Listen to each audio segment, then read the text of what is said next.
I know how you feel. Love passed you by. I know how you feel.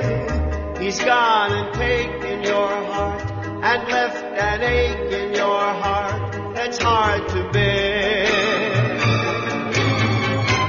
You've got it bad. I know how you feel.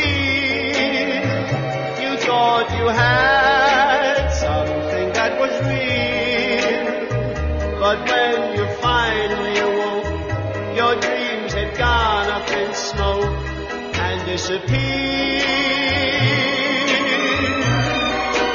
Every kiss is the start of a journey, but who knows where it will end. You thought you had love for a lifetime, but wound up with just being friends. You must go on. Though it's hard to take, but comes the dawn and you will awake to find a love that is real. 'Cause I know how you feel. You must go on. Though it's hard to take, but comes the dawn and you will awake to find a love that is real. 'Cause I know how you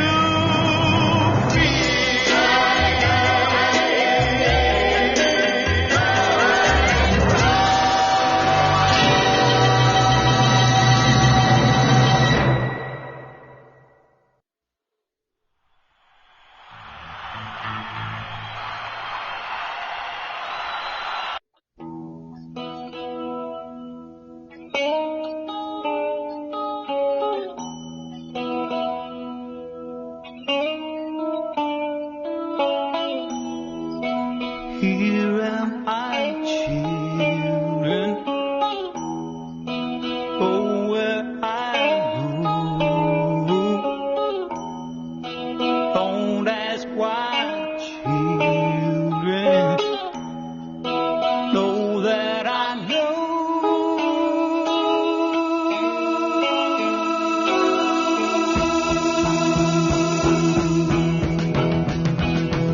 He said, I am that I am, has sent me to you. He is, I am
You're the only one I care enough to hurt about.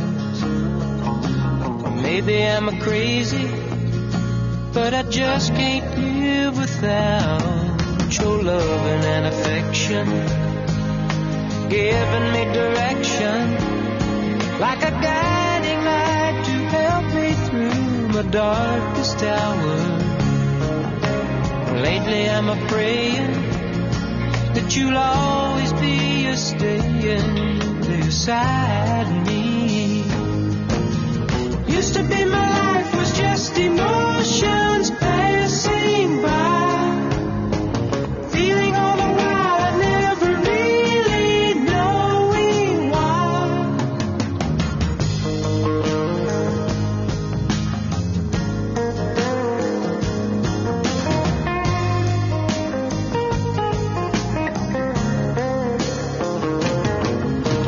Lately I'm a-praying that you'll always be a staying beside me. Used to be my life was just emotions passing by. Then you came along and made me laugh and made me cry. You taught me why. Baby, I'ma want you. Baby, I'ma need you. Oh, it took so long to find you, baby. Baby, I'ma want you. Baby, I'ma need you.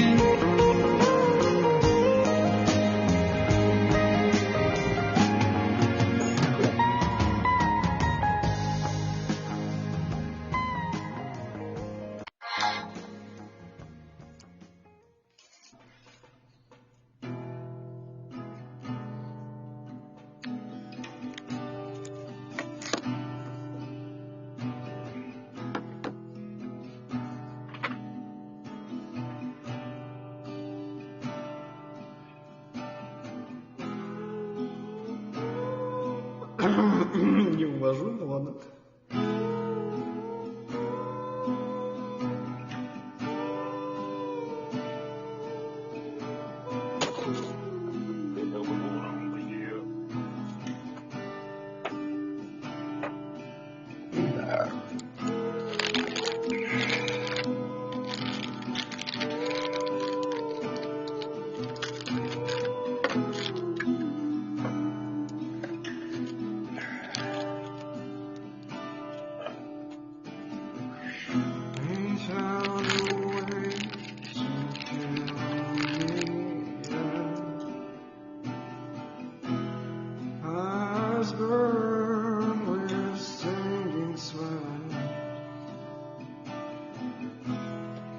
Seems every path leads me to nowhere.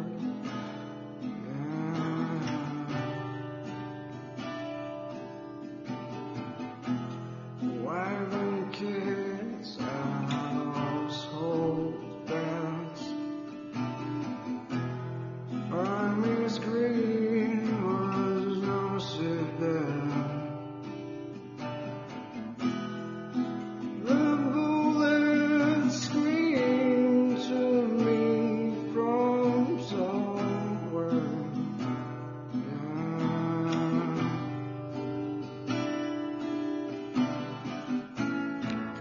They come to snuff the rooster. Oh yeah.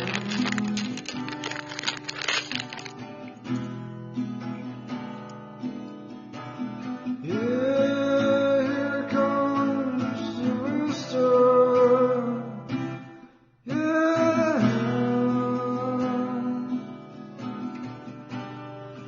No, he ain't gonna die.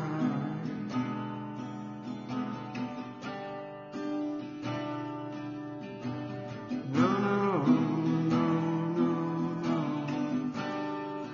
No, he ain't gonna die.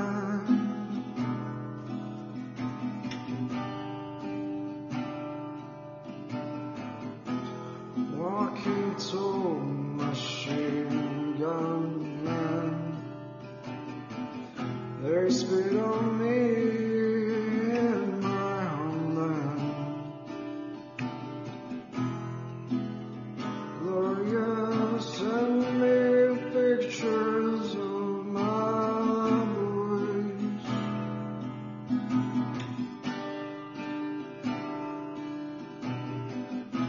You got my pills against mosquito death. My body's breathing his dying breath. Oh God, please, won't you help me make it through?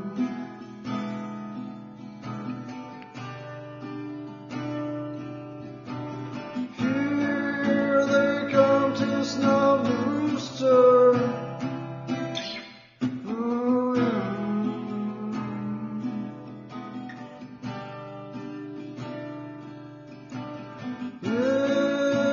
Here comes the rooster. Yeah. No, he ain't gonna die.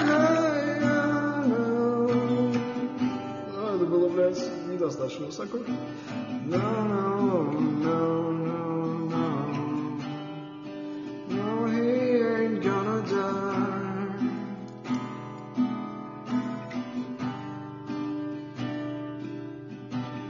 Here they come to snub the rooster.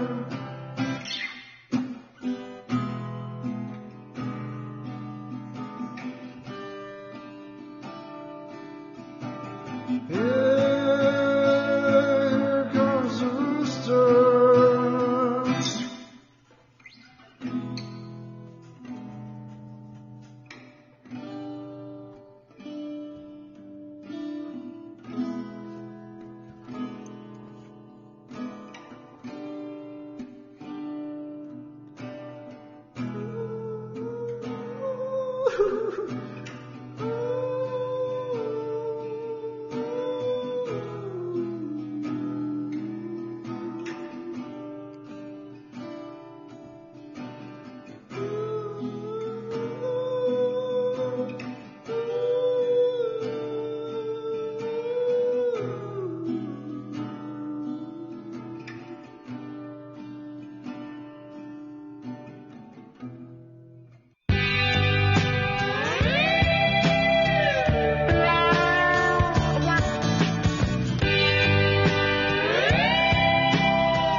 Who draws the crowd and plays so loud, baby? It's the guitar man.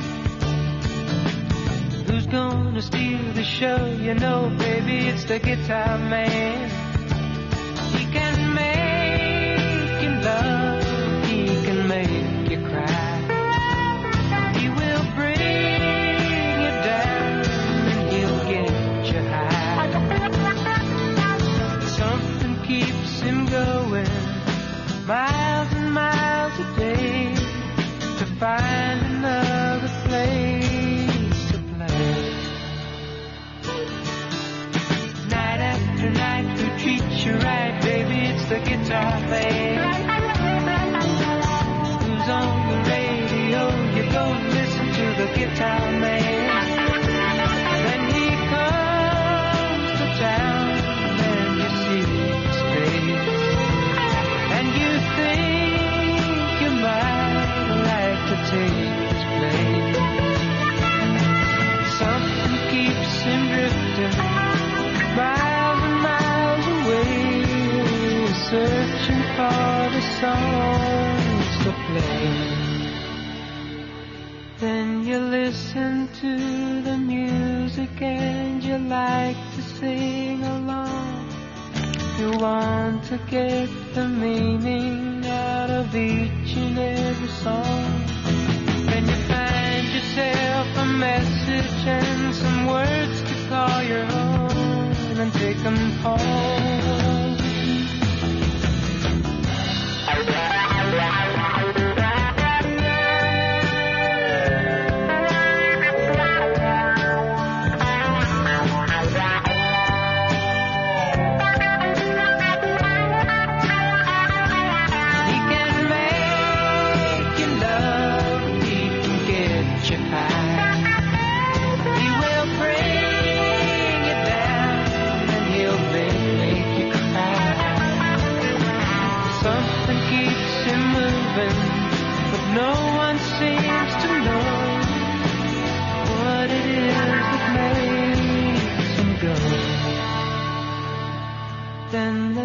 lights begin to flicker and the sound is getting dim. The voice begins to falter and the crowds are getting thin. But he never seems to notice, he's just got to find another place to play.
I said it's time.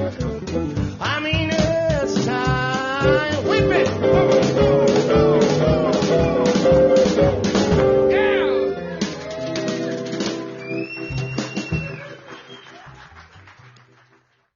Welcome to the Michael J. Steele for Senate Show, coming at you live from downtown Fargo, North Dakota.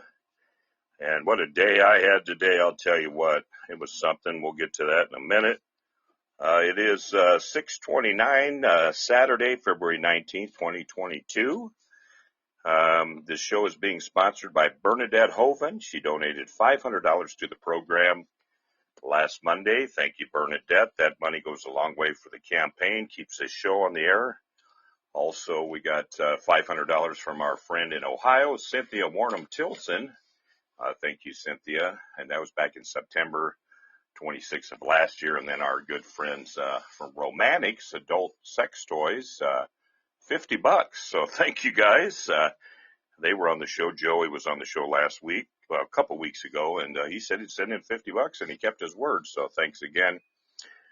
You can donate to the program. We need all the money right now. The campaign is hemorrhaging. We got a lot of people coming on board, a lot of new staffers.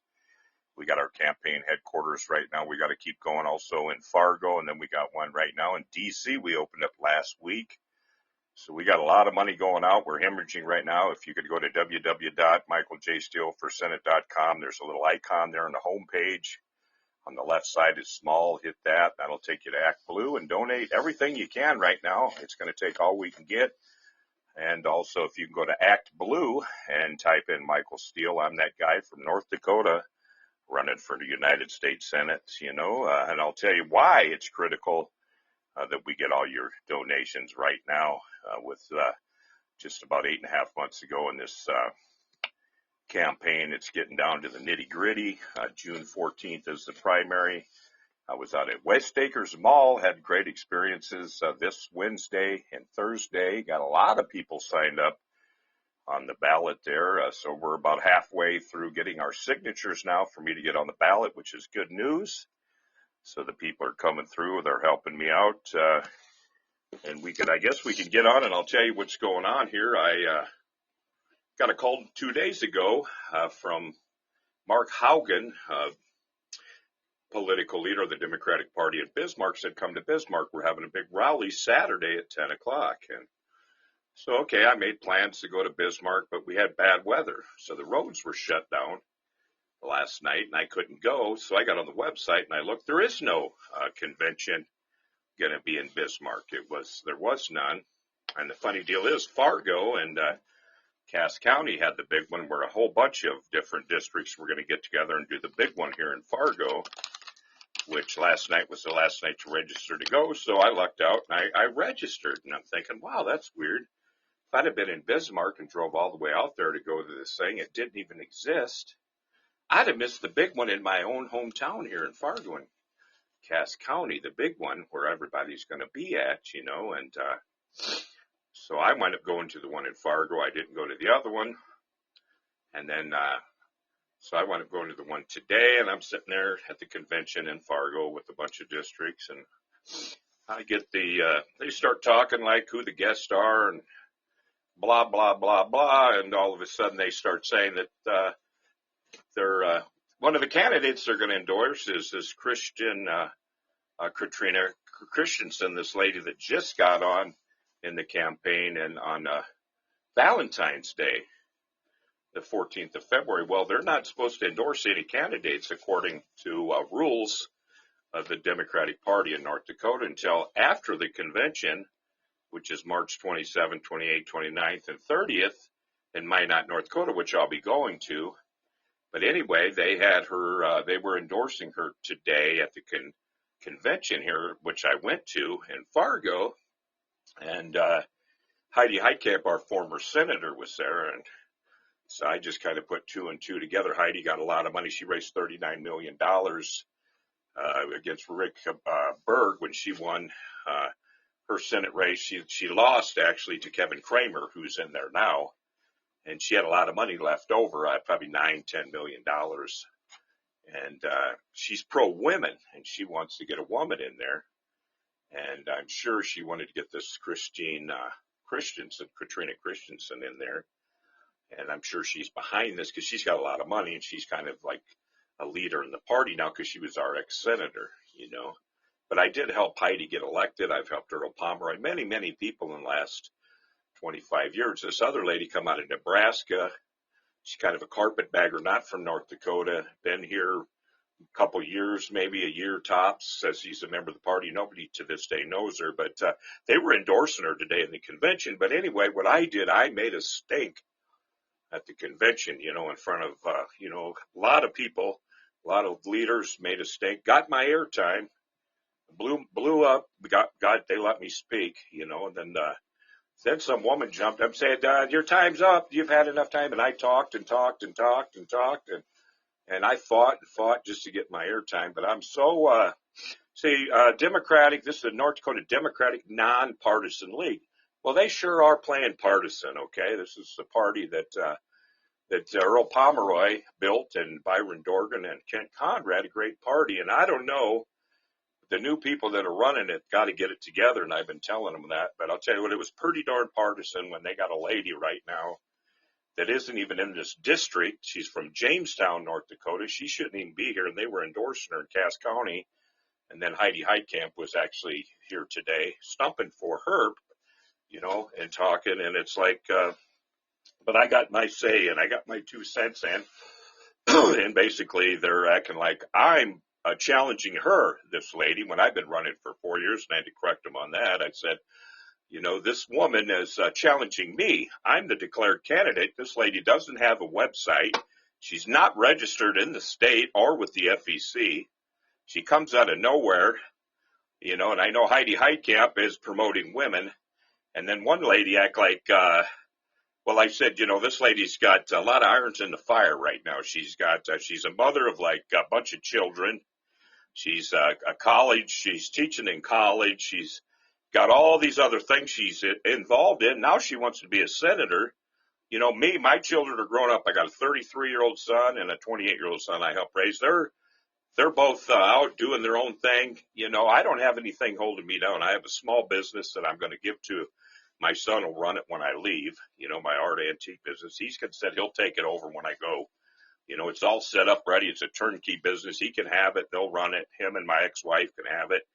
And I can go to Washington and I could work for the American people in North Dakota. I have nothing holding me down. I have no conflicts of interest.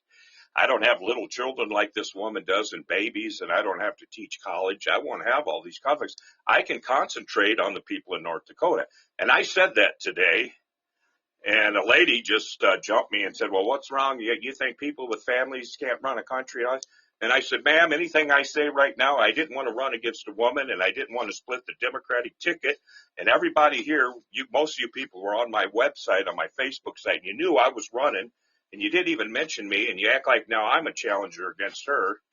And you didn't even mention me through this whole speech when you were introducing all the candidates, and you're not supposed to introduce a candidate right now, a federal candidate, until after the state convention, March 27th and 28th, 29th, 30th. You're not supposed to do any endorsements of federal candidates until then, and you've already endorsed her right here in Cass County, in these districts here in North Dakota. I was upset. I let them have it today, and I don't care. I let them have it. But anyhow, I told the lady, I said, no matter what I say, I'm going to look like the bully or a male chauvinist pig because I'm running against a woman, and that's the worst thing that could happen to a man candidate.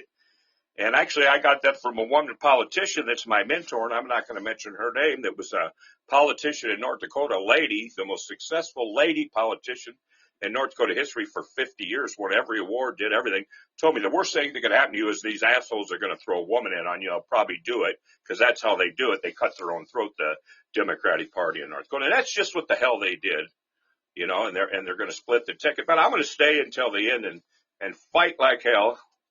And I hope I have whoever's listening, your vote and your support. And I'm going to fight all the way down the line because they're making this race way, way harder than it should have been by doing what they're doing to me now. They got a carpetbagger in here that nobody knows from Nebraska. And the lady's got a busy schedule. I don't know if she's even got time to be senator here with all the iron she's got in the fire. I ain't got nothing in the fire. I'm ready to go to Washington. I'm ready to lead right now. I'm ready to lead this state, and that's what I'm going to do in North Dakota. So that's what's happened to me today. And it's just disgusting, and it just really pisses me off what's going on right now in North Dakota with this Democratic Party, nonpartisan league, my ass. And I've worked for this party for the senators and congressmen that knew what they were doing. I don't know what they're doing now. And there's a rat. I smelled a rat. And I told my people last Tuesday when I was in Washington, D.C., I smell a rat. There's something going on, and it's not right because just because of me getting no press or nothing. Then I finally got press because I had to call the newspapers and say, hey, there's another candidate that's been running. Everybody in my party knows it, and I don't know why they're saying they're introducing this woman that nobody knows. She's not even from here. She doesn't know our issues, you know. It's almost like John Hoeven himself paid this woman to come here to screw me up. Her or Heidi Heitkamp, one of the two. You know, and Heidi Heitkamp basically didn't get reelected because she sided too much with the Republican Party. And her brother Joel Heitkamp is the head of KFGO Radio. He's got the biggest show here. And he goes and gives this lady a big interview on local radio. And Joel's known me for years. I should have been the first one to get an interview. And Joel knows I'm running for Senate because he's on my Facebook page, and I talk to him every day on it. He could have gave me an interview. So I'll tell you what, you know, people in power that got a lot of money. This Heidi Heitkamp was our attorney general, was a United States senator, our first woman senator. I helped her get elected. She got a lot of money, and she's got about $9 million left over in her pocket after the campaign, probably a lot more than that. She had a lot more money, a lot of money before she even becomes senator because she was an attorney general in politics all her life. And she's got an agenda. She wants nothing but women running the state of North Dakota, and she'd like to have a woman replace her in the Senate. And just because you got a lot of money and she didn't win the election, she lost anyway to Kevin Cramer. Just because you got money doesn't mean you can come into a political party and just dictate and tell people this is the way it's going to be, because there's other people involved in the party too. And that's all I got to tell you right now. And I got allies and friends too that are coming through. And Heidi Heitkamp, you don't know how much money I got coming in the pike here pretty soon. So don't be doing what you're doing, NPL. You know, you're supposed to be the nonpartisan league, and you're acting pretty damn partisan, and I'm not happy, you know. Yeah, Class 1 probe, and it's not cool at all, you know, and if this continues, you know, I'm going to have to go a different direction, and I got 8.5 months might have to get on a different train, I'll tell you what, and kiss this party goodbye if they continue to do this and do me wrong, because they did me wrong today. I'll tell you what, this is what I get for having their back and all this. Well, you know, the people that earn it now, they're not the people that I worked with, okay? These aren't your Earl Pomeroys. These aren't your Matt Pierces. These aren't your Dane DeCrays. You know, these aren't your Byron Dorgans. These aren't your Ken Conrads. This is a whole different crew of people, and I don't know these people. There's a few in there that are good. You got a few that are left, and you got a few that came and seen me. William Guy, he was our governor. He's going to endorse me. Him and his family came all the way from Bismarck to endorse me. So you got some good Democrats left. So I can't say all of them are bad, but just the way I got dissed today is put a real bad taste in my mouth, and I'm just so upset. And I told them, and that's how I got my airtime. I told them, the way I'm talking to you guys right now, I told them how I feel. I said, it's very, very disheartening what you're doing right now, and I'm very, very tempted to just go jump on the mega train just because of the way you're treating me. And they didn't want that at all, because they know Michael Steele has got a voice, and Michael Steele can fight like hell if I get pissed off, you know, and nobody's seen nothing yet. And you pissed me off, boy, look out. You know, and they got on my bad side today, but I did get my airtime, and just very dirty politics, very dirty pool here, and they're not acting very frickin' partisan. They're the nonpartisan league, my ass. And there was one person there, a Native American lady, stood up for me, and thank goodness for her. She's the one that one of the chairmen there stood up and said, give the man his time, because the Native Americans in this state have been shit on. And I think she knows what it's like to be shit on, and she stood up for me and said, give him his time. So there you go. So my Native American brothers and Native American lady, thank you for standing up for me today. And I appreciate that. So anyway, that's how that went today. Wasn't so frickin' pleasant, I'll tell you that. And if I'd have went to Bismarck with the setup, see, they wanted me to go to Bismarck so I'd miss it, and then they could have me out of the way, and they could introduce this lady. And I wouldn't know shit from Shinola, see, and that was their whole frickin' plan, to just get me out of the way, and I wouldn't know anything better. But I got a little smarter because I'm not your average bear, and this isn't my first frickin' rodeo, because I've been in this party for a long time, and I've been in politics my whole life, so they're not gonna get too far ahead of me on this whole situation. And they better straighten up their act, and I told them that. You better get your act together, and you better show some loyalty to those that have worked and done some things for you in the past. Or we can make things miserable for you, okay? We can destroy your frickin' party. Okay, we're going to do a little weather now, like I do. It's currently 24 degrees right now in North Dakota in Fargo. We got a really good wind tonight again, coming out of the southeast, 19 miles per hour, which makes it feel like 10 degrees. It's 67% humidity, not too bad. The highways are clear right at the moment. We got 10 miles worth of visibility. 29.67 inches is our barometric pressure, and that's steady. And 15 degrees is our dew point. And that was your up-to-the-minute weather report. And let's see here. GOP embrace of truckers. Some see racist double standard. Former President Trump, who repeatedly called Black Lives Matter protesters thugs and anarchists, said there's a lot of respect for overwhelmingly white truckers who blocked streets in the Canadian capital and shut down border crossings with the U.S. to oppose COVID-19 restrictions. To Republican Senator Ted Cruz, the truckers who park bumper to bumper are heroes fighting for a righteous cause. Fox News Channel Sean Hannity sent solidarity, love, and support to the drivers who also defiled police orders to clear Ottawa streets and ignored a court order forbidding them from blaring their horns. GOP Senator Rand Paul encouraged them to head south and clog streets in the United States.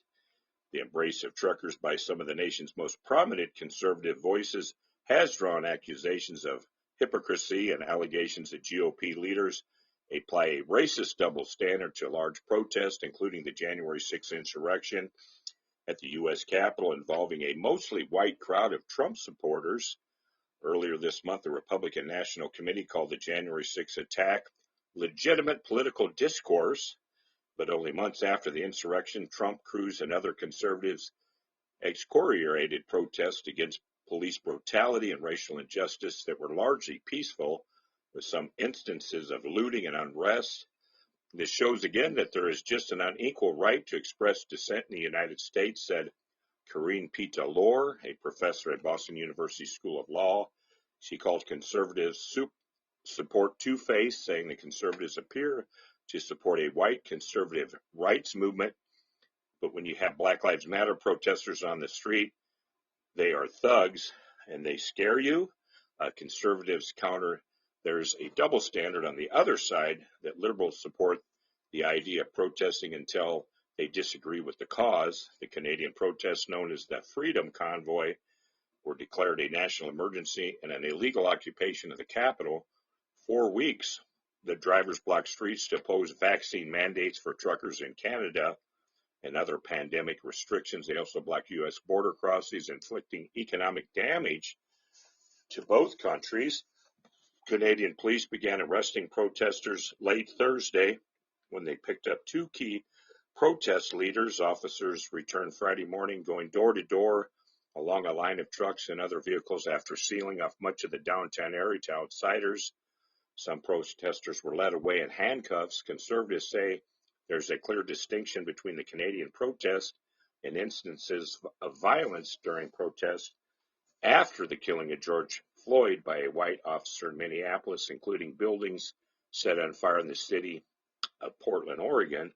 All Americans have the right to peacefully protest, but there's a stark contrast between civil disobedience, which has been a time-honored tradition in our country, and burning down buildings, looting businesses, and violently attacking actual peaceful protesters and innocent bystanders. Paul said that Republicans from Kentucky was surrounded and confronted in 2020 by people protesting the death of Breonna Taylor, a black woman fatally shot by police. A Cruz spokesman echoed those comments, saying that the senator has been very clear about the right to nonviolent protest. When people don't have the right to do is assault another person, loot and firebomb buildings, those actions are not exercising a constitutional right no matter the circumstances. Hannity said this week the difference between the Black Lives Matter protests and the truckers is the demonstrators in Canada are peaceful. At the Alberta border town of Coots, across from Montana, was a blockade disrupted trade. For more than 2 weeks, police arrested 13 people, seized guns, ammunition earlier this week. 4 men also faced charges of conspiracy, alleging they plotted to kill Royal Canadian Mounted Police officers. The support from conservatives in the U.S. goes beyond words of politicians. Right-wing activists who oppose pandemic mandates and Canadians' Liberal Prime Minister Trudeau have also donated money to the demonstrations, hoping that the protest will motivate American voters ahead of this year's midterm elections. Mario Moreau, a black political consultant who has served both GOP and Democratic governors in Michigan, called Republican support for the Canadian protest hypocrisy at its highest level. The protest included a blockade of the Ambassador Bridge, which connects Detroit and Windsor, Canada, and carries 25% of all trade between the two countries. The demonstrations also forced the shutdown of a Canadian Ford plant last week. Shortages due to the blockade forced General Motors to cancel a shift last week in its mid-size SUV factory near Lansing, Michigan.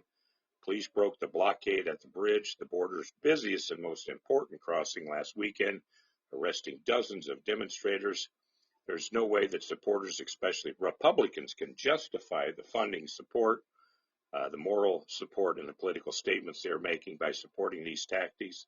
Morrow said. He also said the protesters would not get the same support if they were anything other than conservative white individuals. They would have been locked up day one, he said. Cruz last week praised the truckers for standing up against liberals who impose mandates they have no right to impose, he said. The protest spoke not to just Canadians, but also for Americans. So that's what's going on with this. Let's see, we got a little more news here coming up here in a second. Let's see here what we want to do. The next story is a fourth COVID-19 shot may be recommended this fall, as officials are continually looking at emergency data. As the world approaches the second anniversary of the declaration of the COVID-19 pandemic by the World Health Organization on March 11th, more nations are rolling out or are discussing the possibility a fourth dose of coronavirus vaccine for their most vulnerable. The United States leading public health officials say they are very carefully monitoring it when fourth doses might be needed. Israel was the first nation to roll out fourth doses, announcing in December that adults 60 and older, medical workers, and people with suppressed immune systems were eligible to receive the extra shot if at least 4 months have passed since their third dose. More recently, the Public Health Agency of Sweden announced last week that the second booster dose are recommended for everyone 80 and older in the country. The United States health officials emphasized last year that the fourth doses were not yet needed and said it was too premature to be discussing a potential fourth dose of corona vaccine for most people.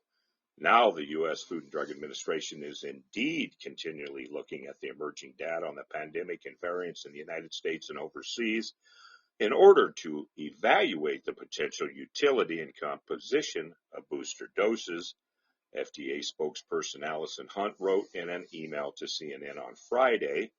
She confirmed that although Dr. Peter Marks, director of the FDA Center for Biological Evaluation and Research, has noted that there is still much uncertainty as to how the pandemic may further evolve, he also has said it is possible that a fourth dose might be recommended as we move into fall. A fall timeline coincides with the administration of a flu shot, which could be convenient for people and makes sense scientifically because respiratory viruses like the coronavirus and influenza tend to peak at that time. As more data becomes available about the safety and effectiveness of COVID-19 vaccines, including the use of booster dose, we will continue to evaluate the rapidly changing science and keep the public informed, Hunt wrote. Any determination that additional booster doses are needed will be based on data available to our agency. If or when the FDA authorizes a fourth dose for the public, the next step would be for the U.S. Centers for Disease Control and Prevention to review the data before making a recommendation for use, as the agency has done for other coronavirus vaccine recommendations. Vaccination and boosting will be critical.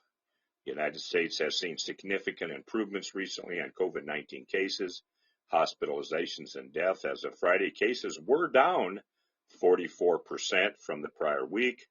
Hospitalizations dropped 26%, and deaths were 13% lower, according to Johns Hopkins University data.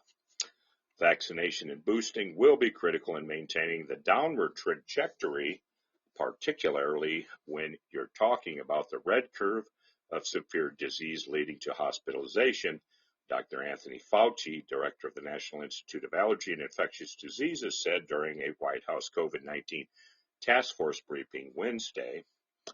The potential future requirement for additional boost or a fourth shot of the Pfizer, BioNTech, or Moderna mRNA vaccines, or a third dose of Johnson & Johnson vaccine is very carefully monitored in real time, Fauci said, and recommendations, if needed, will be updated according to the data as it evolves.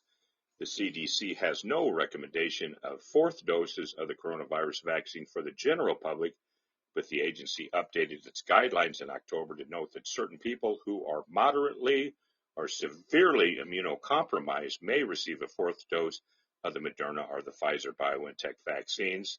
For the immunocompetent people, a single booster shot continues to provide high levels of protection against severe diseases caused by Omicron, Fauci said Wednesday. This should not be confused with the fact that for many immunocompromised people, already a second booster shot, namely a fourth dose of mRNA, is recommended because of what we know about the poor response to the initial regimen. Meanwhile, vaccine makers continue to study fourth doses in broader populations. We are recognizing that the need to be prepared. Pfizer announced in January that it has been studying the safety and efficacy of a fourth dose as part of an ongoing study of an Omicron-specific coronavirus vaccine among healthy adults ages 18 to 25. For that study, participants have been separated into three cohorts, one including 600 people who got 3 doses of the current Pfizer BioNTech coronavirus vaccine before enrolling in the study. As part of the research, they will receive either a fourth dose or the current vaccine or a dose of the Omicron-based vaccine. While current research and real-world data show that boosters continue to provide a high level of protection against severe disease and hospitalization with Omicron, we recognize that the need to be prepared in the event that this protection wanes over time and to potentially help address Omicron and new variants in the future. Catherine Jansen, Senior Vice President and Head of Vaccine Research and Development at Pfizer, said in the company's announcement of the study. A study published by the CDC last week showed that protection against COVID-19 hospitalization, emergency department, or urgent care visits is much higher after a third vaccine dose than a second dose, but the protection wanes with time. With the Omicron variant dominant in the United States, vaccine effectiveness was 87% against COVID-19 emergency department or urgent care visits and 91% against hospitalizations in 2 months after the third dose. Effectiveness fell to 66 and 78% respectively by the fourth month, the data showed. Nonetheless, the level of 78 is still a good protecta area, Fauci said Wednesday. Dr. Christopher Murray, director of the University of Washington Institute of Health Metrics and Evaluation, told news sources on Friday that he thinks having a fourth dose makes very little sense right now, but possibly makes more sense this upcoming fall or winter because Omicron is going away now, he said. Third dose immunity wanes and so forth will probably wane also. So we would want a time for a fourth dose push when either there's a new variant or maybe next winter. So I think right now, unless you're immunocompromised or older, unless you have some personal risk, it doesn't make a lot of sense to get the fourth dose. The research showing some waning immunity after third dose has led to more discussion around it or when the fourth dose could be needed. Just like with everything else, the health departments look at the data that's coming out and wait for guidance from the CDC and from the drug manufacturers. The drug manufacturers have been monitoring vaccines effectively. Lori Trimmel Freeman, Chief Executive Officer of the National Association of County and City Health Officials, told CNN Friday the timing for the fourth doses not only depends on waning immunity, but also depends on whether we see any more variants emerge and what we discover in terms of additional vaccine effectiveness for any emergency new infections, Freeman said. If fourth doses are needed, health departments would go into the mode of preparing to administer the fourth dose in the way they have done previous doses, Freeman said. However, of greater concern among local public health officials, health offices, is in the slow and declining pace of people completing third doses. She said about 65% of the U.S. population is vaccinated with at least initial series, and about 28% of the population has received a booster dose, according to the CDC as of Friday, but the pace of booster doses being administered has dropped to the slowest rate yet. As the time goes on, if there is necessity of a fourth dose already behind with people getting the third dose, Freeman said, so all of a sudden we could have a fairly large segment of the population that is not up to date on vaccine because they are behind by 2 doses, potentially more people could get sick again. So there you go, a little bit of something going on there. Family Dollar right now is issuing a recall for many products after FDA inspection reveals rodent infections at an Arkansas facility.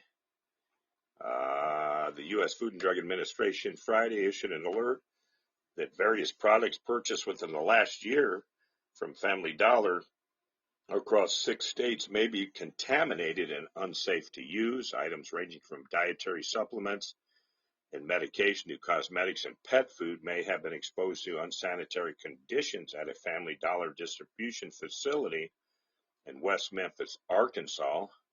Federal officials said in a news release an FDA inspection found that a rodent infestation could have potentially contaminated these products. Family Dollar on Friday issued a voluntary recall of particular items that were sold after January 1st, 2021 at hundreds of stores throughout Alabama, Arkansas, Louisiana, Mississippi, Missouri, and Tennessee. According to a news release, the company said it's not aware of consumer complaints or reports of illness related to the recall.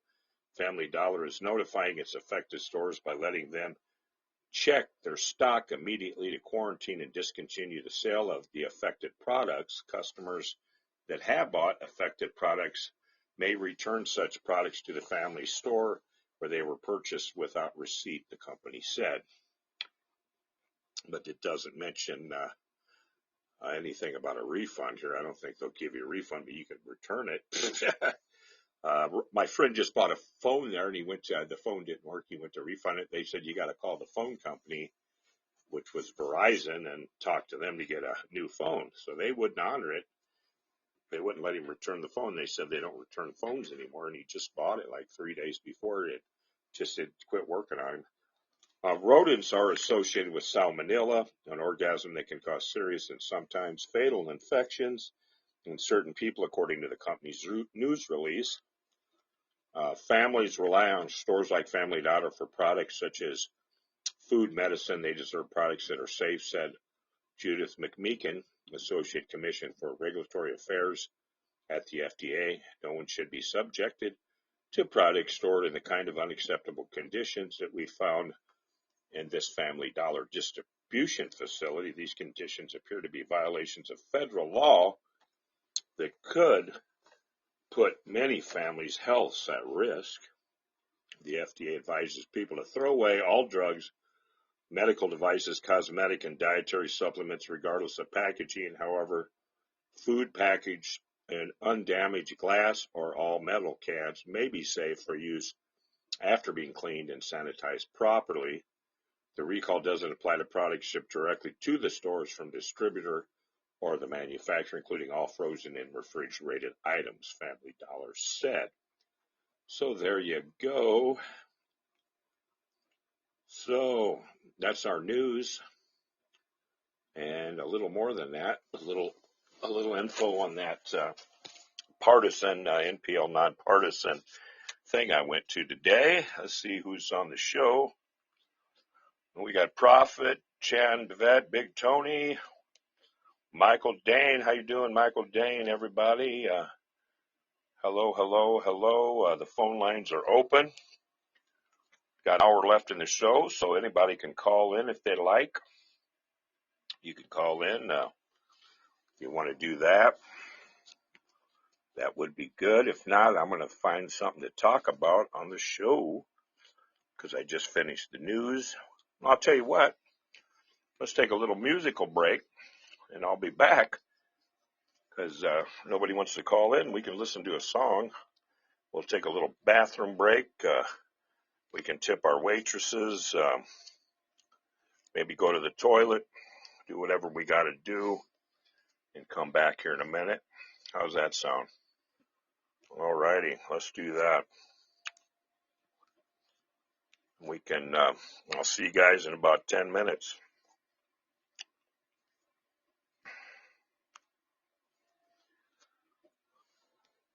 If you don't want to call in, we'll take a break.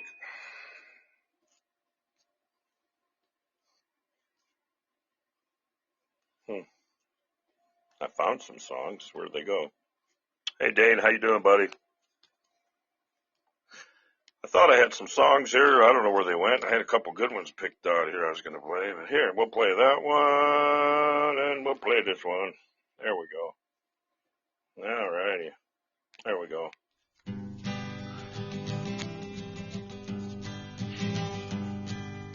Busted flat in Baton Rouge, waiting for a train, and I was feeling near as faded as my jeans.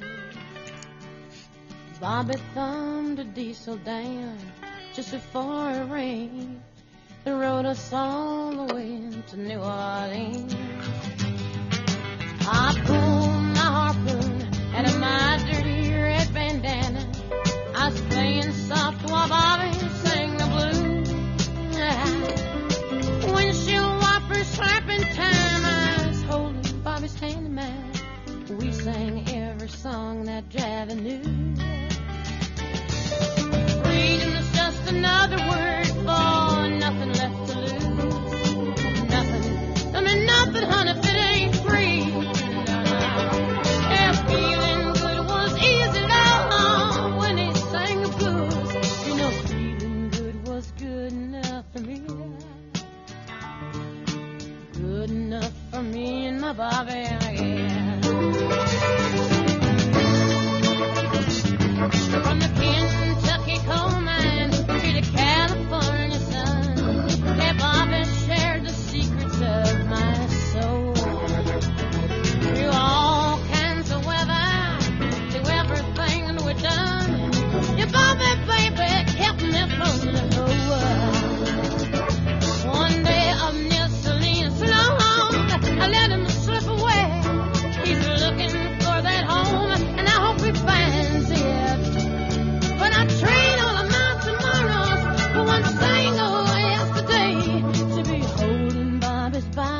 next to mine. Freedom's just another word for nothing left to lose. Nothing. That's all that Bobby left me. But feeling good was easy down when he sang the blues. Hey, feeling good was good enough for me. Good enough for me and my Bobby. Yeah. La da da da, la da da da, la da da da, la da da la da Bobby. Yeah. La da da da da, la da da da, la da da da, Bobby. Yeah. La da da, la da da da, la da da.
Hey, Chuck Ordini, we'll be on here after one more song. I'll be back. We're taking a break here.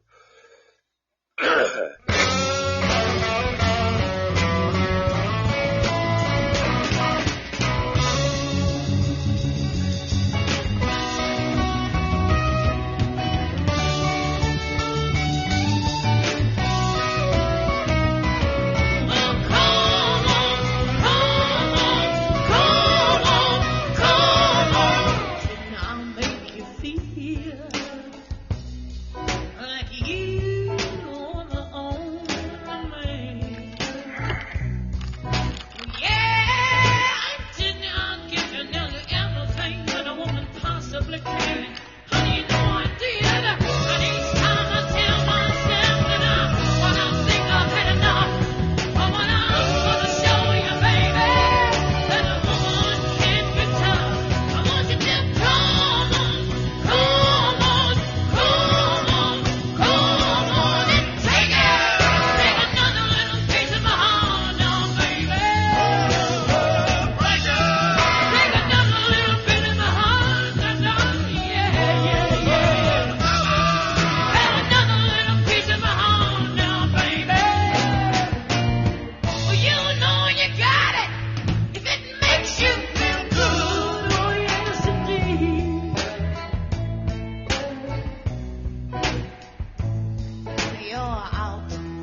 All right, this is back to the Michael J. Steelfer Senate Show. The phone lines are open, and we can, if you guys want to play a little trivia game or just call in and chat, I'm going to start out with our first political trivia question. If anybody knows the answer, call in.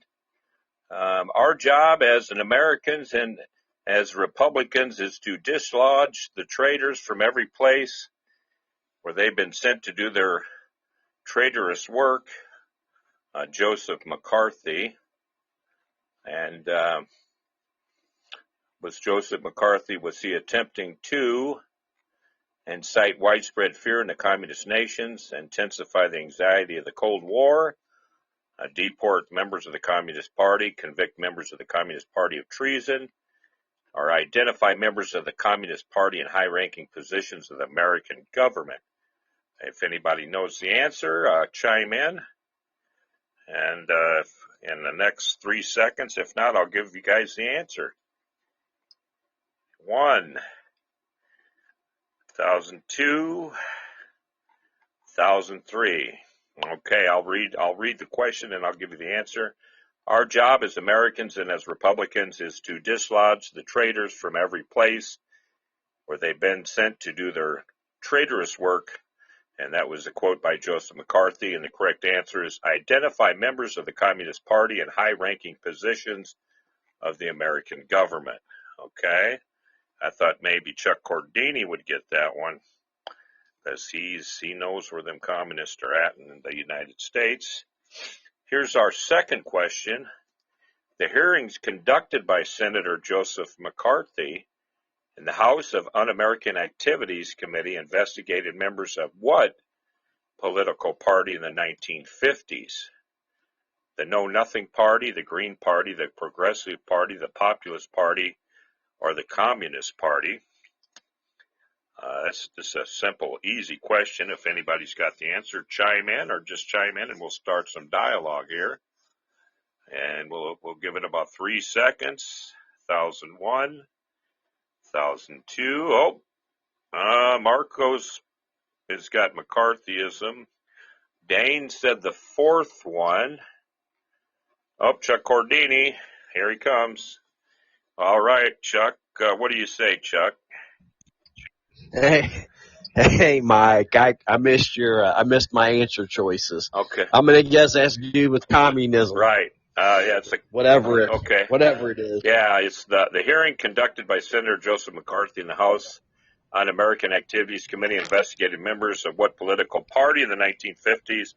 It was the Communist Party. That's what it was, the Communist Party. Okay, here's our. So let me. What's going on? Do you think McCarthy was actually spot on now after everything that's transpired the last few years? Well, they proved he was on. I read some secret declassified information. He was on, because there was some actual communists that the government actually knew, and they let them in the government. There's like 100 of them, and the government let them in for some reason and wanted them here. And he was right. I found some secret documents, and he was actually he was right on the money. And then they passed him off as a drunk, to cover it up, to let him in. Right. So he was right. Yeah, it's true. McCarthy was right, which is bad. And they actually let some communists in the country, and later on these documents were released, and they proved that these were actual communists, and he was right on the money. And they just wanted to get him out of the way, and it was some kind of government experiment, and here we are. But yeah, that's true. Right. That's true. I'm afraid just because you brought this up, this is another reason they're gonna try to tank your credibility, because you're not following the establishment's playbook. Well, you weren't here earlier. You weren't here on the show earlier. I didn't tell you what happened to me. The little trickery dickory dock. Did you hear what happened earlier on the show? No, I didn't. No. Well, 2 days ago, I'll make this brief because everybody else that was listening. 2 days ago, I was invited to Bismarck to the Democratic NPL convention. Okay, and I was getting ready to go, and it was for this morning at 10 o'clock. I was getting ready to go down there, and I got, last night, I got all ready to drive up there, and I looked at my computer. There wasn't one, because I got on the party's website. It was in Fargo, the big convention. So they tried to trick me and not let me go there. And then when I wind up had to sign up to the Fargo one today, or I couldn't go if I wouldn't have signed up by midnight. Last night I couldn't go to the Fargo. So I went to the Fargo one today, and they endorsed that woman. And I had to make a big stake to get my time, equal time, and they made her. They didn't even mention me, and I went up there and fought my ass off and screamed, yelled. I had to fight to get my equal airtime and everything on the podium and my speech and everything. I chewed their ass out.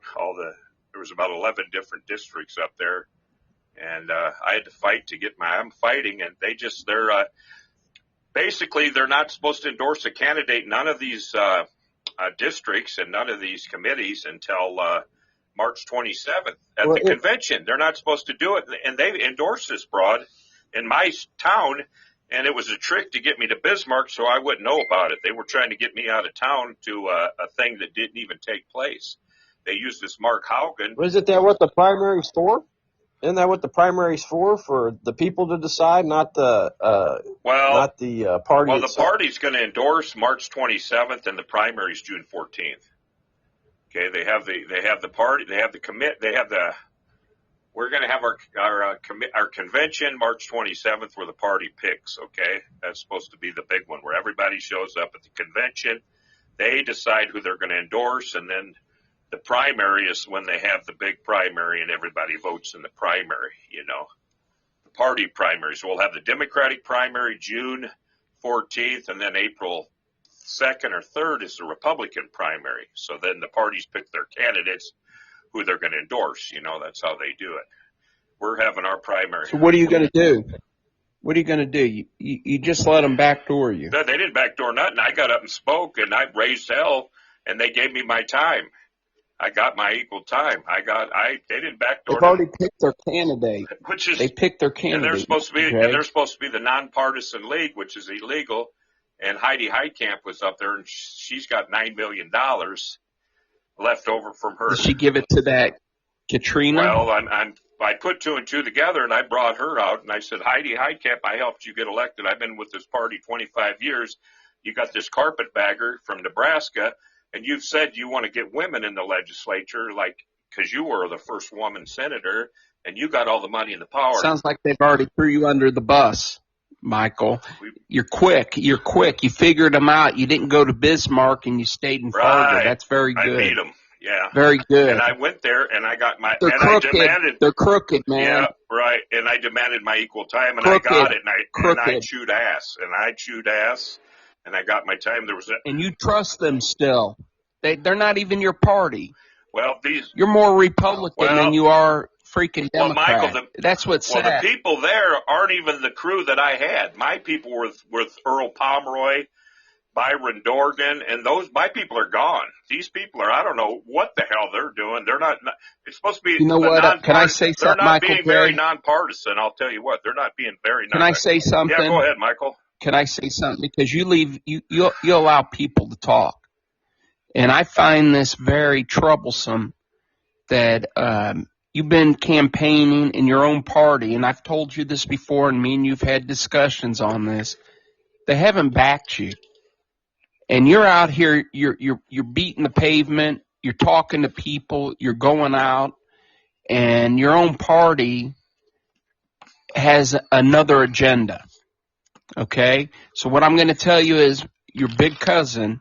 All right. I know me and you don't see eye to eye on a lot of things in the political realm, all right? But I'm going to tell you to keep fighting. Mm-hmm. Right. That's a bunch of garbage. They should be supporting you. No, but they should support you. So to me, they're cutthroat and they're garbage. They're fugazi. They're fugazi, not you. They're fugazi. You know what's funny? You've been standing up. Well, you know what's funny? The William Guy's son and whole family, the William Guy Democratic dynasty from Bismarck, drove down and came and seen me at West Acres. I told you that. And now they're supporting me, endorsing me. William Guy, the greatest governor in North Dakota ever. You can look him up. Bill Guy, his whole family drove here on a bus to see me and endorse me. And now I don't know why my hometown here, Cass County, North Dakota, why they jacked me off the way they did when I got William Guy and, You know what the problem is? You're real. You're real. You're not fake. You know, you speak your mind, you talk like you want. You know, the problem with politics is people think that you have to talk a certain way. You've said some things to me, you know, that most people would say, oh gosh, what kind of crazy person is that? But you speak your mind. So keep doing it. All right? Keep doing it. Don't let them kick you around. I mean, they're fake. They're fugazi. They're really fugazi. Right. All the NLP up there, they're all fugazi. I mean, you've been knocking on doors, talking to people, you believe in something. It doesn't mean I have to believe what you believe, right? But you believe in something and you care about people. Keep fighting. All right. The hell with them. Yeah. The hell with them. I just can't believe how they're doing this and they're trying to shut you up. You know why they're shutting you up? Because they're afraid. They're afraid. They think something's going to happen, you know? Right. I know I bust your balls a lot, you know, but that's because we're family. But I back you. I'm behind you 100%.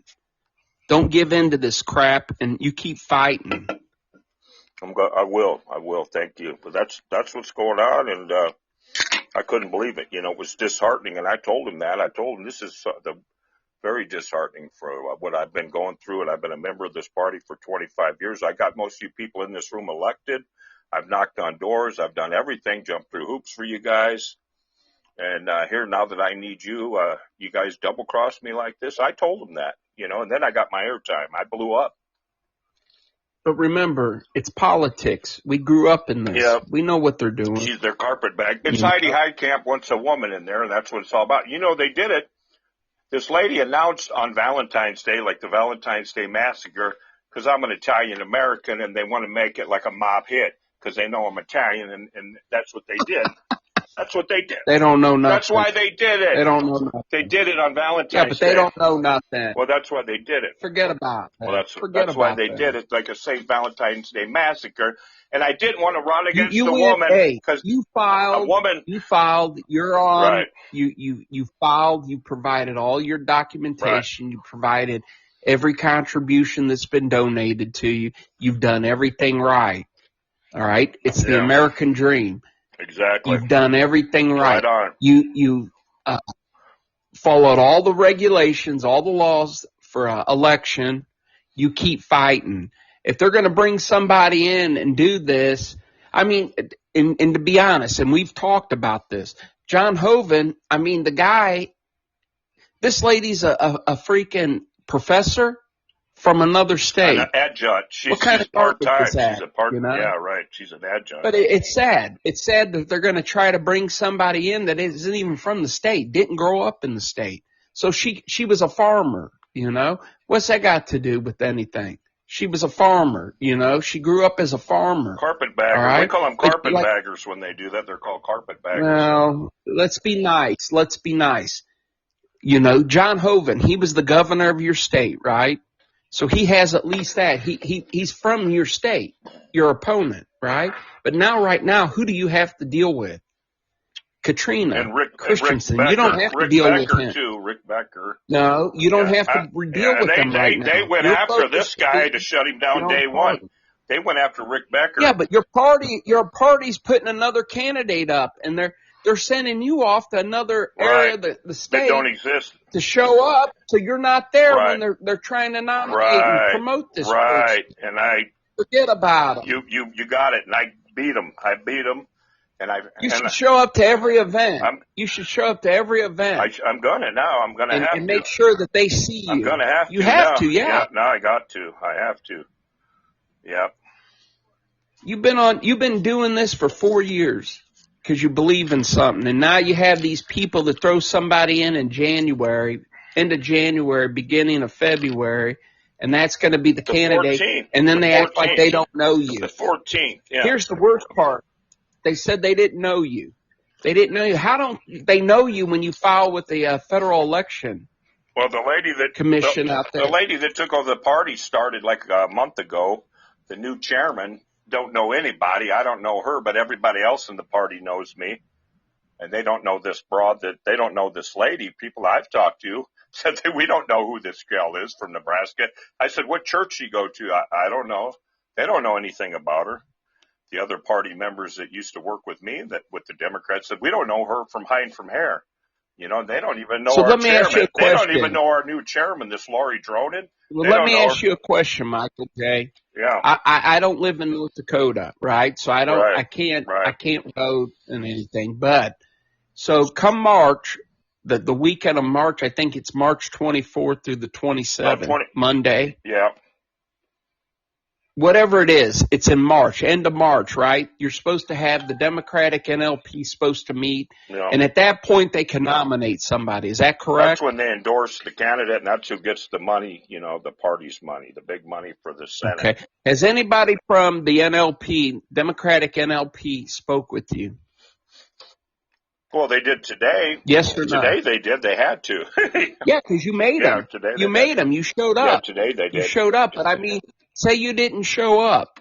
They wouldn't have talked to you, right? Right. Nobody come to me. Yeah. But you're still, but hang on. They can't remove you from that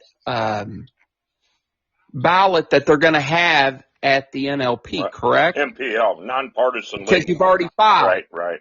Well, you already filed, right? Yeah, I filed. Yeah. Okay, so they have to recognize you. Absolutely. Yeah. So Right on. Yeah. So what do you have to do from now until then? Well, there's other conventions, little gatherings, little Conventions, right. And you got to be on the rallies. phone and you Right. got to be talking to people. Oh, yeah. But I mean, the point is, they can't just walk away and act like you don't exist. Well, that's what they did. That's what they were going to send me to Bismarck. No, So, they yeah. didn't do that. They were trying to see if they could get you to walk away and not recognize it. But see, you're smarter than that. Well, I was supposed to be. And you've already I was recognized supposed to be in Bismarck at a convention that didn't exist today at 10 o'clock while they were introducing this gal. That's what they were doing. But you showed up, right? At the one in Fargo, You showed up. I was supposed to be in Bismarck. There wasn't one in Bismarck. I looked on the campaign committee website. There wasn't one in Bismarck, and I called down there. There wasn't one. It was in Fargo. And The party up there, the Democrats are as crooked as the people in Washington, D.C. Right. And I know it's your party, but it's not mine. And I can say whatever I want, and I don't care what they think of me. Well, And they don't know nothing about us. it's this new outfit here. I don't know what this new Democratic. Who cares NPL about that new outfit? They can't change election laws. Right. You know, they may try to. They may try, but they can't. You need to stand up and let everybody know what's going on with you. Well, that's why I did it up that's there. Why We can't do nothing. Well, I can't I do did it. nothing I'm for doing you it. because I don't live there. I'm doing it on the show right now, and I did it in front of them all today. I did it today. I stood up. I'm doing it now. I'm telling the press. I told the media. You keep doing it. Right on. I'm doing it. Heck with them. Hey, Mike, Yeah. Michael J. Yeah. Have you ever, talking about McCarthy, have you ever actually taken the time to pull up the Communist Party of America's political plank and compare it to the Democrat Party plank? I've studied. I haven't seen it in a while. I'm just asking you. I haven't seen it in a while. I know they were supposedly really similar. I'm just curious if you've pulled it up lately. Well, I studied just out of curiosity. You know, Strom Thurmond was a part of the Communist Party, and he was the oldest living Republican that died in office, and he was a member of the Communist Party. Strom Thurmond. You know, there was a lot of famous. But was he, there was a lot of people that were part of that Communist Party that become Democrats. Right, but Strom Thurmond supposedly converted and became a Republican from the Democrat Party and denounced racism. Yeah, right. Supposedly, I don't know. He was, but that's what was said. I had about a ballot, and he was 1944, 45. He was on the Communist Party. I couldn't believe it. I looked at some old ballots, and so I mean, there was a lot of people that were on that Communist Party at that period, you know, and they switched parties after McCarthy went after them. You know, and you had a lot of Hollywood celebrities that were blacklisted that really weren't communists. They just got in with the wrong people. Then there was some that had to shun other people, and you know. But actually, just like what's happening now. except it's on steroids compared to back then. My advice Yeah, to you would right, be, right. who's been the nicest person to you through this whole thing? It sounds like it's been Dr. Becker. He was If I he was was you, nice to me, but and you wanted to get into, if you wanted to get into politics, I would back him I'm in it. to take down. I'm in politics for 4 years. I mean, I've been in it. I've been in it for years. Well, no. What I mean is actually, to build your street cred, I would get in with him, and I would back him to beat John Hoeven and then to beat this chick, because the Democrat Party is obviously not going to let you run under the Democrat label. Well, we already got a plan. So, I told Michael, You are not part of the swamp. You are a guy from. You are not the establishment. right. You are different. You have the back of the people who are real people, not the bureaucratic people. I'm not a Democratic Party sympathizer. I'm a Brazilian guy who likes American history, American politics, and you have my support, Michael. Thank you. You are a true and a real leader that people need. I appreciate that. So stay with your small business platform, your platform with the agriculture. Don't allow these big fishes, these sharks to shut you up, man. Keep the fight. Don't fall out in this fake minority discourses, this fake atheos. You are a guy who has a bigger vision of North Dakota. It's that what matters the most. Yeah, thank you, Marcos. I will stay in it, and like I say, Michael and Chuck, I do have the small business party right now that endorsed me in Washington, D.C., and they said if worse comes to worse, they're going to come down here and endorse me, and they're going to get me on that ballot too. So I mean, that they've already endorsed me, and they're a party right now. They're called the Small Business Party. They're in D.C. They've endorsed me, and they said, we'll come down there and we'll make sure, for darn sure, you're on that ballot if you get any grief. Because I told them there's a rat, and there's something ain't right. Something stinks with this lady. I told you guys she was getting all this free news, and they got me like I'm the challenger against her on some of the local news. And when they interview her, like I'm challenging her, she just announced on the 14th of February, and they're acting like I'm the challenger now coming in after her. Like I announced my candidacy after her. But there are some news stories like the AP press got it right. A few of them got it right but they had to interview me first and fact check, and they did their job, and they seen that I have my FEC reports from 4 years ago that I did announce and declare 4 years ago. Some of them have it right, but the other ones act like I just came in and I'm challenging her now for the primary for the Democratic nominee. See? And that's wrong, but they got me playing second fiddle to her right now, and I don't like it, and that's not fair because she's the challenger to me because I've been doing in the game for 4 years, and that's what I mean what they're doing. So anyway, thank you guys. I'm going to keep fighting. But it sounds like your party is looking at her over you. Has Right, a special right. interest in her. Well, they brought her out Yeah. of nowhere, this gal. It's this Heidi Heitkamp, I know, because she wants a woman in here and the woman senator. She's all about Yeah, women. but she already lost. Right. She lost against Kramer. Yeah, So, I mean, right, but she wants another woman up there, and that's what she said. And when she come in, she fired Shouldn't be all based on my women. people. When my people were in there, she got rid of them all. Being a woman doesn't make a difference. Doesn't make a character. Having or do not having she's XY or XX on your genes doesn't make you a good fella or a nice guy, a nice girl. You have character, you have personality, you have ideas.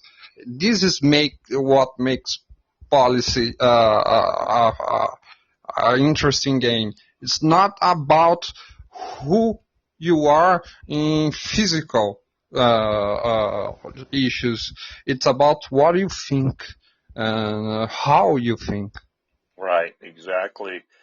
And that's why I hope other people see it that way. And I don't want to come out. And I told him at the party, I said, I'm going to look like a bully and a male chauvinist pig to most of you women out there, because one woman already was making cracks about me when I was standing up for myself in the audience. I said, there you go. It's already starting. You're making me look like the bad guy, the bully, and the male chauvinist pig. And I said, the worst thing this party could have done was make me run against a woman, because I got a woman advisor right now that was the biggest politician in North Dakota that's advising me right now, that's in my staff.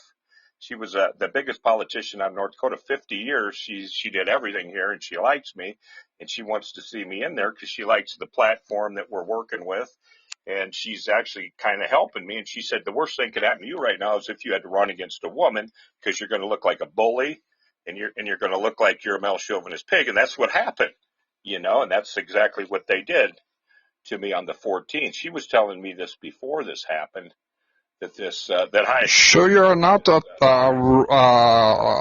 only a Democratic candidate, but a candidate from the people.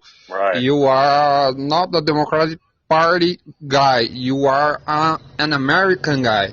So you are far beyond this particular questions.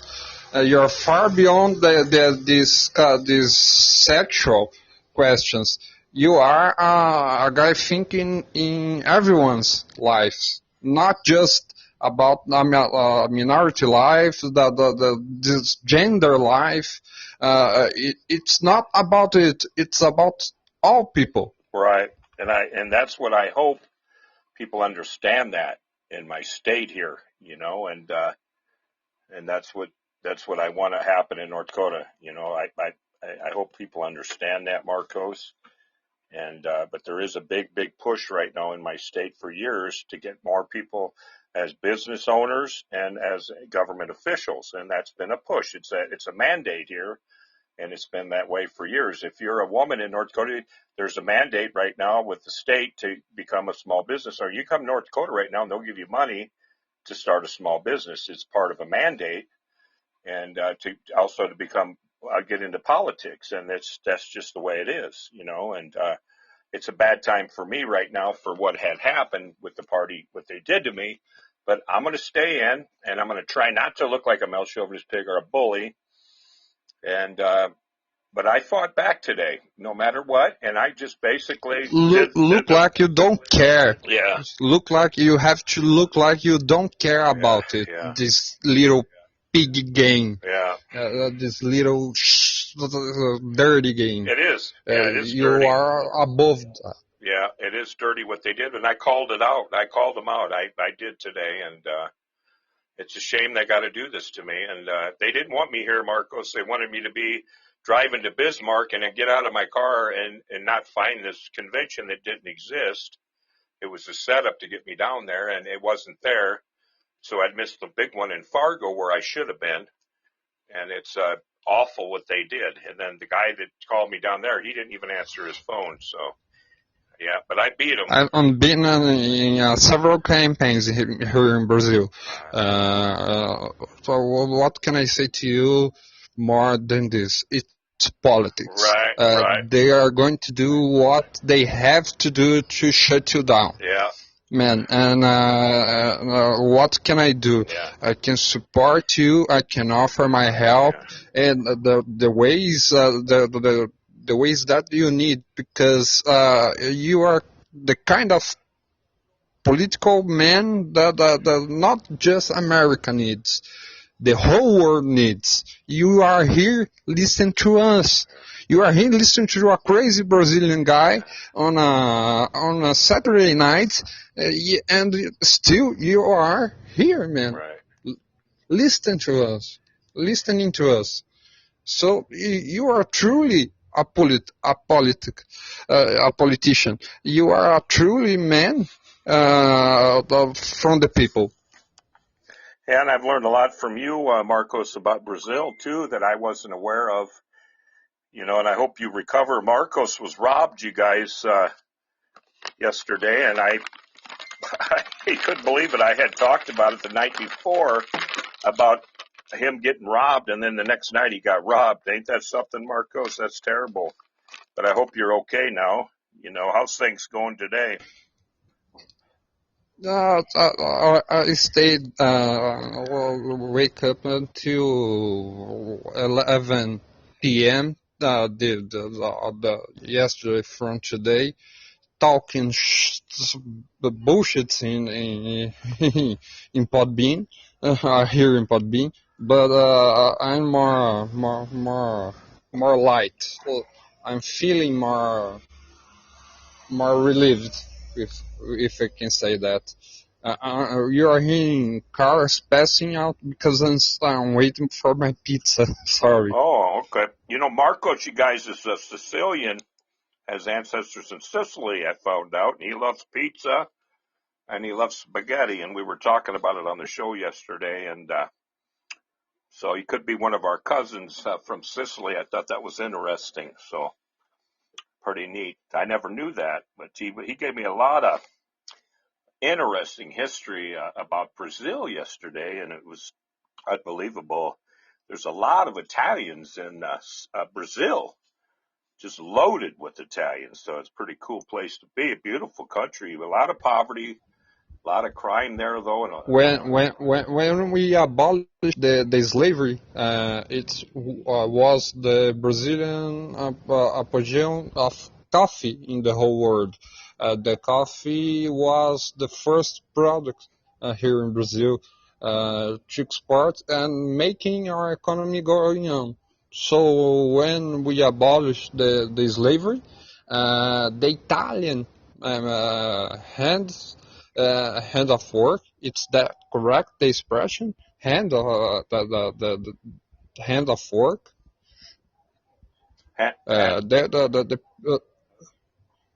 Hand to mouth, hand to fork. The people who came to work in the farms are most of all Italians, refugee Italians. So they came in like millions of was millions of Italians in big crews to Brazil to work in the farms, the coffee farms. Wow. And you said that Brazil has the biggest agricultural show in the world, right? You were inviting me to. They have the biggest ag show in the world, right? Right. Can you repeat, Mac, please? You were saying that Brazil has the largest agricultural show in the world, right? Yeah, it's about to happen. The first days of the April, we movement in one day more than $1 billion in one single day, because all the technology and the development of agriculture are here. The stand of John Deere, for an example, has more than 1,000 people working on John Deere stand to show that all their machinery here in Brazil. So it's you really need to have a golf car. Those little golf cars to see the whole exposition, because it's gigantic. Wow. Yeah, one of these days I'll get out there. When I become the next senator, I'll come out there and bring a delegation. I'll have to come out there. That'll be nice. You have to be here this year, man, showing that you're bringing innovation to North Dakota. Well, if them donations come in, I'll fly out there, okay? I'll have to see how the donations come in, because it's expensive to fly out there, I'm sure. It's not going to be a cheap trip. It's $5 to $1, and you guys have my support to be here in my house, my friends' houses, We are simple, but we are Italians, guys, so we receive too well. Well, you like pizza, so I could come and eat some pizza and make some spaghetti and meatballs with you guys. That'll be all right. Yeah, we'll have to check it out, you know. Certainly. Yeah. Yeah, that'd be nice. Go to the big agricultural show and see it, what's going on there.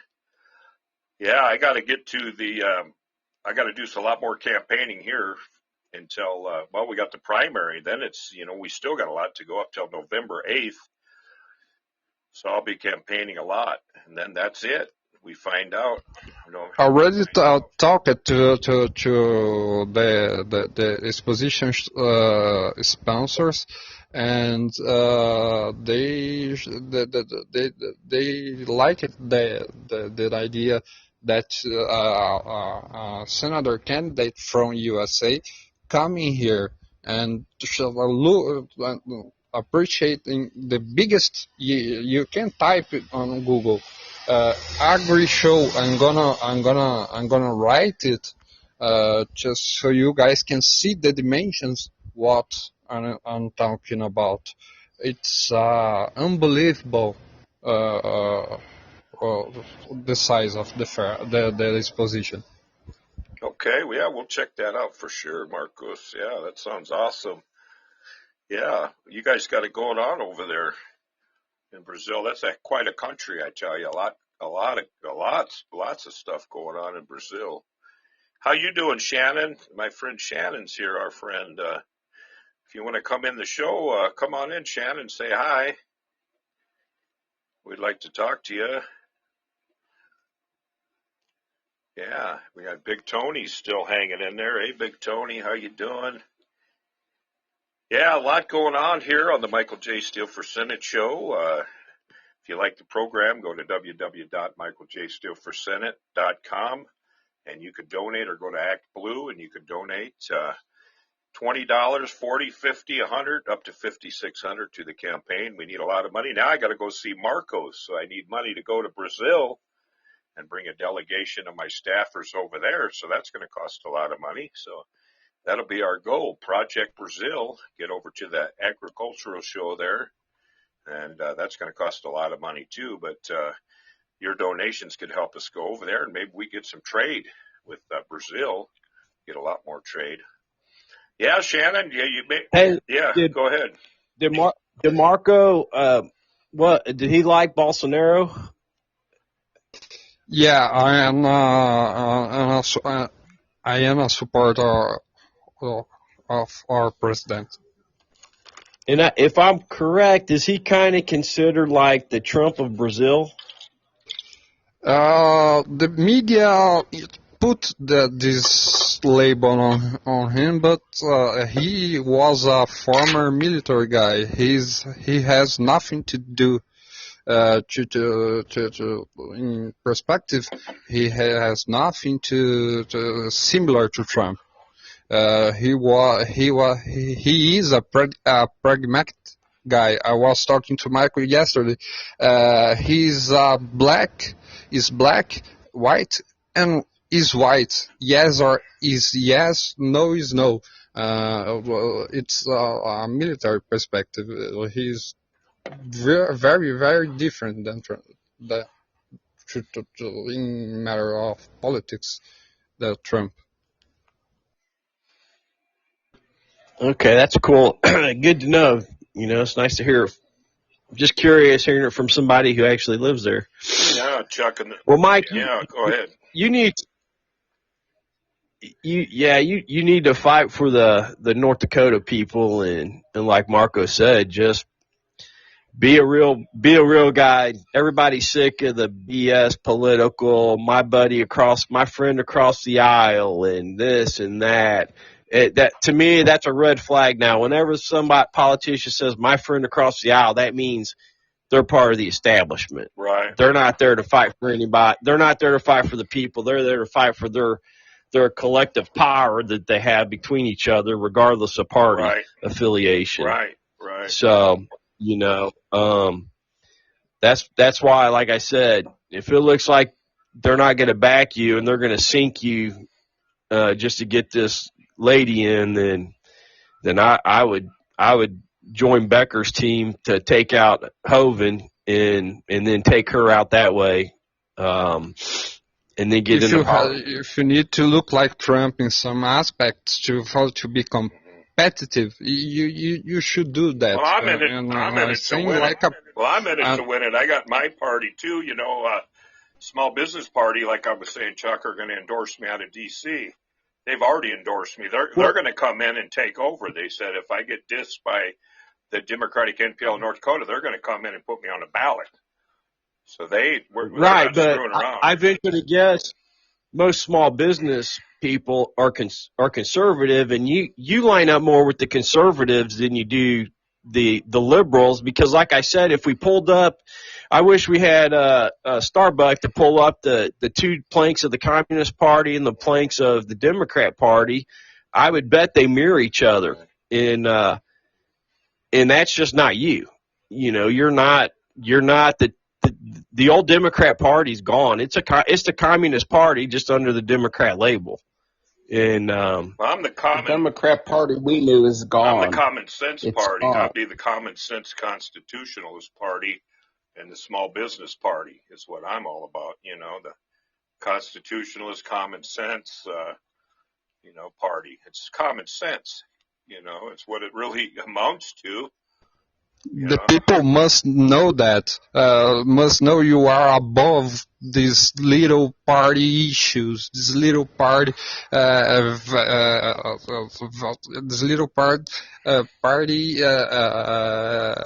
pickings, how can I say that? Salon lady talks. I'm not trying to be a machist. I'm trying to say it's gossip.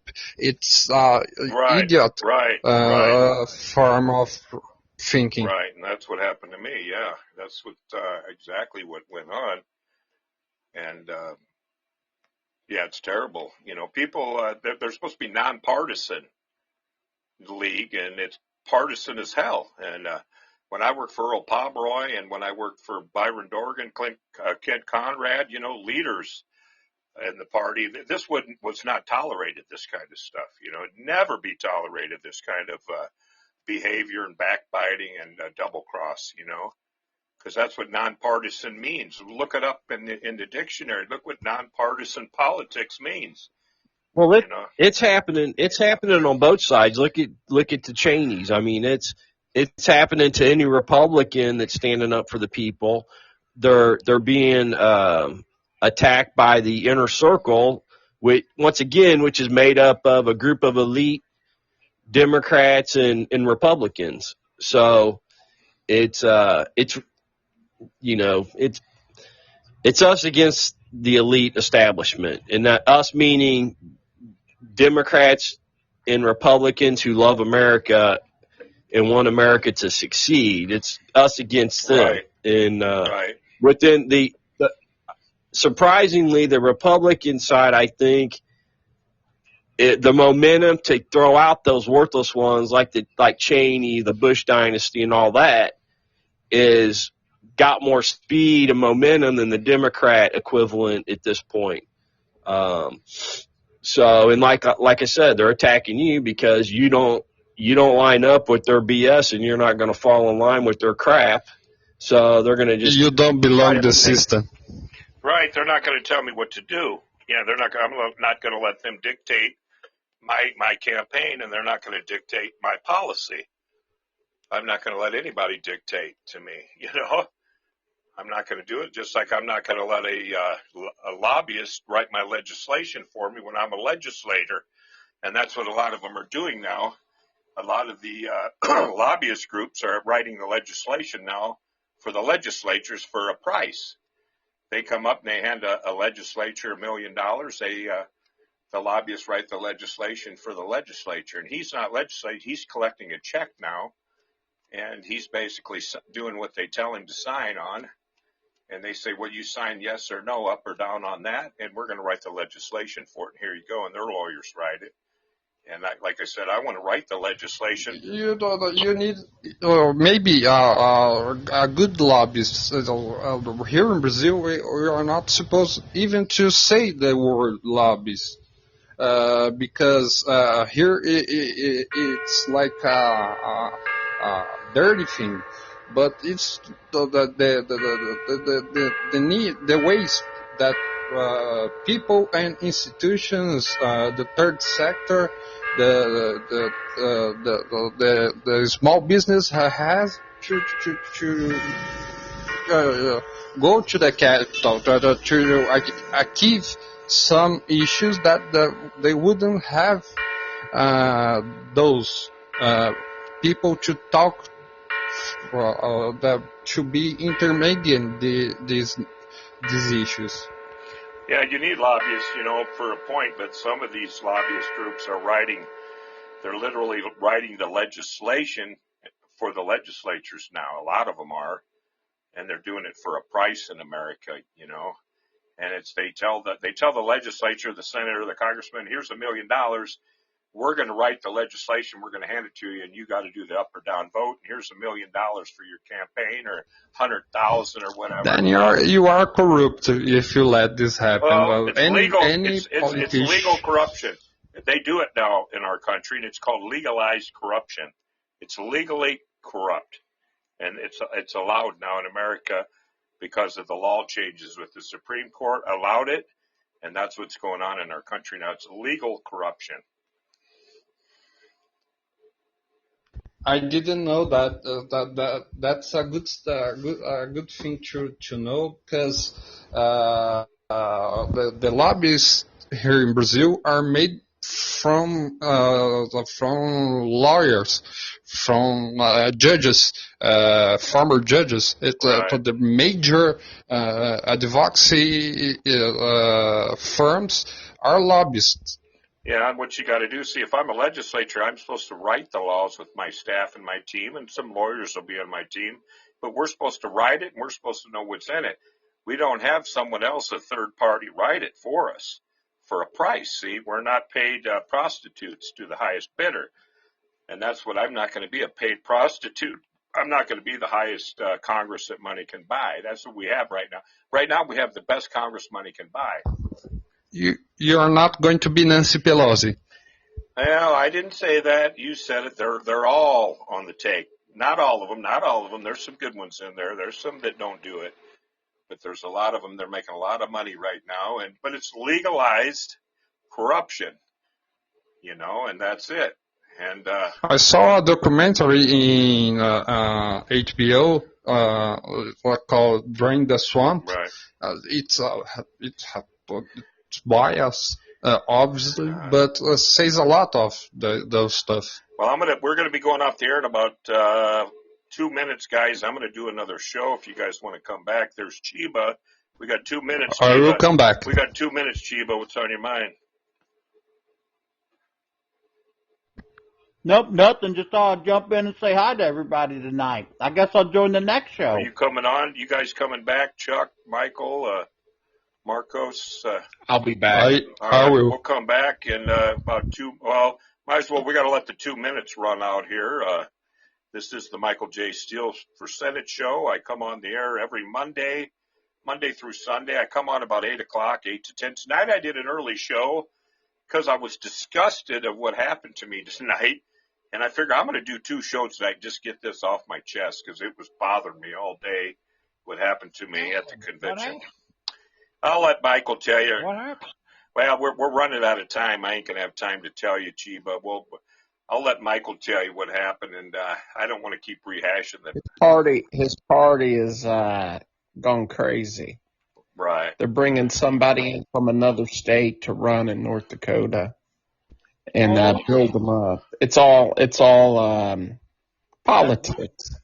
Yeah. St. Valentine's Day Massacre. Hey, what's up? What, Chiba? No, I was just going to say it's time to form our own party. Yeah. Well, hey, I got a guy named Hey Pook wants to start the Constitutional Party on here, but I did join another party endorsed me called the Small Business Party. Actually, I got an office in D.C. right now, and it's called the Small Business Party. We started in D.C., and I'm actually endorsed by them, and they're gonna. If I get jacked around by the Democrats, they're actually coming to North Dakota to endorse me. I mean, it's all set up. We already. Do another show, Michael. Pardon? Yeah, I'll do another show. I just got it. It takes me about 10 minutes to transition to another show because I gotta log these in. This program, I'll save it and I'll log it in and then I'll come back. It'll be like, I'll do it as quick as I can. We'll be back in 10 minutes and, just give you guys time to maybe get some food or go to the bathroom, tip your waitresses, whatever you got to do. But we got about a minute left on this program now. This is the Michael J. Steele Show. We'll be back in 10 minutes after we go to break here. I thank you guys for tuning in if you can't make it back. But we will be back, and we got a lot to talk about. We got Michael, Chiba, Marcos from Brazil, and Chuck Cordini. Michael Key just come in.